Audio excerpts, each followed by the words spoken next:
बिस्मिल्लाहिर्रहमानिर्रहीम, अस्सलाम वालेकुम, वेलकम बैक। जी हमारे पास है introduction to statistical theory part 1 की बुक हमने स्टार्ट की चैप्टर 4 और एग्जांपल्स हो गई थी। आज हम लोग जी क्वेश्चन स्टार्ट करते हैं जी। तो क्वेश्चन है हमारे पास, define quartile deviation, find the quartile deviation from the following data graphically using an appropriate formula. Graphically हमने नहीं करना, हम लोगों ने अप्रोप्रिएट फार्मूले के ज़रिए करना है, ठीक है।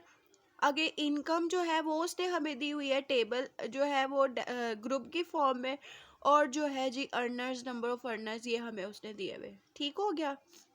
सॉरी फॉर द वॉइस, थोड़ी सी तबीयत ख़राब, मौसम चेंज हो रहा है। चलिए हम नेक्स्ट चलते हैं जी क्वेश्चन की तरफ जी। तो ये है हमारा डाटा, हम लोगों को गिवन था। ये दो चीज़ें हमें गिवन थी, मैंने क्लास बाउंड्री इसकी फाइंड कर लिया है। इसमें से 0.5 को माइनस किया और इसमें 0.5 को प्लस किया। इसमें भी 0.5 माइनस किया, इसमें प्लस किया। ये हम लोग को पता, हम लोग को कैसे पता चलता है। 50 माइनस 51 करे 1 आता है, डिवाइडेड बाई 2 करे तो हमारे पास 0.5 आ जाता है। इसी तरह कमुलेटिव फ्रिक्वेंसी मैंने फाइंड कर लिया 30, फिर 30 प्लस 36 66, 66 प्लस 43 109, 109 प्लस 104 213। ठीक है, ये हमारे पास आ गया। अब हम लोग जी इसको सॉल्व कर लेते हैं। उसने हमें दो चीज़ें पूछी हुई हैं, एक हमें उसने कहा है हम लोगों ने क्वार्टाइल डेविएशन फाइंड करना है और हमने क्वार्टाइल्स फाइंड करने हैं। So as we know quartile deviation का हमारे पास फार्मूला होता है QD is equal to Q3 minus Q1 divided by 2। ठीक है, अब हम लोगों ने Q3 भी फाइंड करना है, Q1 भी फाइंड करना है, वो हमारे पास गिवन नहीं है, आई एम सॉरी जी। तो उसके लिए हम लोग पहले Q3 और Q1 को फाइंड कर लेते हैं। और अगर हम लोग देखें तो हम लोगों ने सबसे पहले सिंपल क्वार्टाइल फाइंड करना है, जो कि हमारे पास होता है Q is equal to N by 4। ठीक हो गया। N हमारे पास कितने थे यहाँ पे 300। इन सबको प्लस करते हैं, अगर हम इन सबको प्लस करते हैं तो हमारे पास क्या आता है जी 300। तो यहाँ पे हम लोग लिखते हैं 300 डिवाइडेड बाय 4, तो ये हमारे पास आ जाता है 75। ठीक है, एन बाय 4 वाली जो वैल्यू होगी वो हमारे पास क्वार्टाइल होगी 75। अब देखते 75 कहाँ पर लाई कर रहा है, 66 से बड़ा है और 109 के पास है। ठीक है, तो हम लोगों ने क्या करना है, यहाँ पर देख लेना हमारे पास क्या आ रहा है 43। ठीक है, 43 वाला जो है हमारे पास वो क्वार्टाइल है। ठीक हो गया। और इसी तरह हम लोगों ने इसको मार्क कर लेना है, हम लोगों ने पूरी जो हमने क्वेश्चन सॉल्व करना है उसमें इस डाटा को यूज़ करना है। ठीक हो गया। क्वार्टाइल का ग्रुप के फॉर्म में अगर हम लोग ग्रुप के तौर पे फार्मूला देखते हैं तो हमारे पास होता है Q1 is equal to L plus H over F N by 4 minus C। ठीक है, अब जो L है हमारे पास वो हमारे पास है जी लोअर क्लास बाउंड्री। हाइट हमारे पास दोनों के दरमियान जो डिफरेंस होता है वो होती है, और फ्रीक्वेंसी हमारे पास ये आ जाती है। और कम्युलेटिव फ्रीक्वेंसी हमने यहाँ से हमेशा ऊपर वाली देखनी होती है, जो हमने सेलेक्ट किया होता है उससे एक नंबर ऊपर वाली देखनी होती है। अगर हम वैल्यूज़ पुट करते हैं तो Q1 is equal to lower class boundary हमारे पास है जी 60.5। हाइट हमारे पास दोनों के दरमियान आती है 10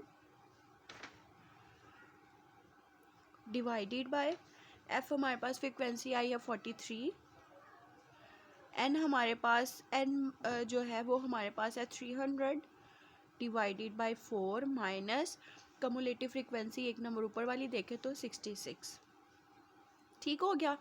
अब अगर हम इसको सॉल्व करते हैं, सबसे पहले इसको डिवाइड करते हैं तो हमारे पास आता है 75 माइनस 66। 10 डिवाइडेड बाय 43 करें तो हमारे पास आता है 4.3, सॉरी 0.23। 10 डिवाइडेड बाय 43 करना है ना, और ये 60.5 वैसे ही Q1। ठीक है, अब अगर हम इनको माइनस करते हैं तो माइनस करने से हमारे पास आता है 9 मल्टीप्लाई बाय 0.23 प्लस 60.5। 0.25। अब इनको मल्टीप्लाई करेंगे और इसके साथ प्लस कर देंगे। 0.23 मल्टीप्लाई बाई 9 तो हमारे पास आएगा 2.07 प्लस वही 60.5 वैसे Q1। इनको प्लस करें तो हमारे पास जी 62.57 आ जाता है। ये हमारे पास Q1 आ गया। सेम एज हम लोगों ने Q3 फाइंड कर लेना है। Q3 के लिए फार्मूला हमारे पास होता है Q3 is equal to, same formula होगा, बल्कि नहीं एक काम करते हैं, पहले हम लोग अनग्रुप के तौर पे इसको देख लेते हैं। अनग्रुप में देखें तो हमारे पास ये आता है 3n/4। ठीक है, 3 है ना, इसलिए हम लोगों ने इधर भी 3 लगा देना और n/4 वाली जो वैल्यू होगी वो हमारे पास क्वार्टाइल 3 होगा। तो अगर हम 3 करते हैं, n हमारे पास 300 थे, डिवाइडेड बाय 4 करते हैं तो हमारे पास ये 3 3 9 तो 00 डिवाइडेड बाय 4 ये। ठीक है, अब इनको डिवाइड करें तो हमारे पास 225 आता है। 225 वाली जो वैल्यू होगी वो हमारे पास क्वार्टाइल 3 है। तो जो 225 है 213 से बड़ा है और इसके करीब है, तो हम लोग जी ये वाला सिलेक्ट कर लेते हैं। 73rd वाला जो होगा ना वो हमारे पास क्वार्टाइल 3 है। ठीक हो गया, ये हम लोग इसको मेंशन कर देते हैं। Q1 के लिए था और ये Q3 के लिए। ठीक हो गया, अब हम देखते हैं क्वार्टाइल 3 हमारे पास क्या है, 73। Q3 is equal to 73।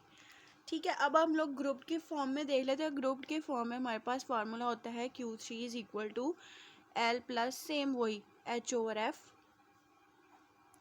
3n minus 4 divided by 4 minus C। अब जो हम लोगों ने कॉलम सेलेक्ट किया है उसी के अकॉर्डिंगली इसमें वैल्यूज़ को पुट करना है। लोअर क्लास बाउंड्री उसमें हमारे पास थी 80.5, हाइट हमारे पास 10 ही होगी और जो फ्रीक्वेंसी हम लोगों ने देखी थी वो 73 आई थी। ठीक है, और 3n करें तो हमारे पास 900 आता है divided by 4 minus cumulative frequency एक नंबर ऊपर वाला देखें तो हमारे पास 213 था। ठीक हो गया, अब जी नेक्स्ट हम लोग इसको करते हैं further solve. Q3 is equal to 80.5 plus 10 divided by 73 करें तो हमारे पास आता है 0.14। इसको डिवाइड करें तो 225 माइनस 213, इनको आपस में माइनस करें तो हमारे पास 12 आ जाएगा। 0.14 प्लस 80.5, 80.5 प्लस अगर हम इसको आपस में मल्टीप्लाई करते हैं तो मल्टीप्लाई करके हमारे पास आंसर आएगा 1.68। अब इनको प्लस करें तो 82.18 ये हमारे पास Q3 आ जाएगा। अब हम लोगों के पास जो मेन फार्मूला था क्वार्टाइल डेविएशन का, quartile deviation is equal to Q3 minus Q1 divided by 2। तो Q3 अभी हमने फाइंड की थी, हमारे पास क्या आया था, यही 82.18 माइनस Q1 अब हमने फाइंड किया था 62.57 डिवाइडेड बाई 2। इनको माइनस करें तो हमारे पास आ जाएगा 19.61 डिवाइडेड बाई 2 तो 9.805। ये हमारे पास क्वार्टाइल डेविएशन का फार्मूला आ गया। ठीक है, तो ये रुपीज़ में होगा क्योंकि हम लोगों को उन्होंने डाटा रुपीज़ की फॉर्म में दिया, इसलिए आंसर भी हमारा रुपीज़ में ही आएगा। तो ये था हमारा क्वेश्चन 4.4 का बी पार्ट और उसका भी आगे बी पार्ट। ठीक हो गया, अल्लाह हाफिज़।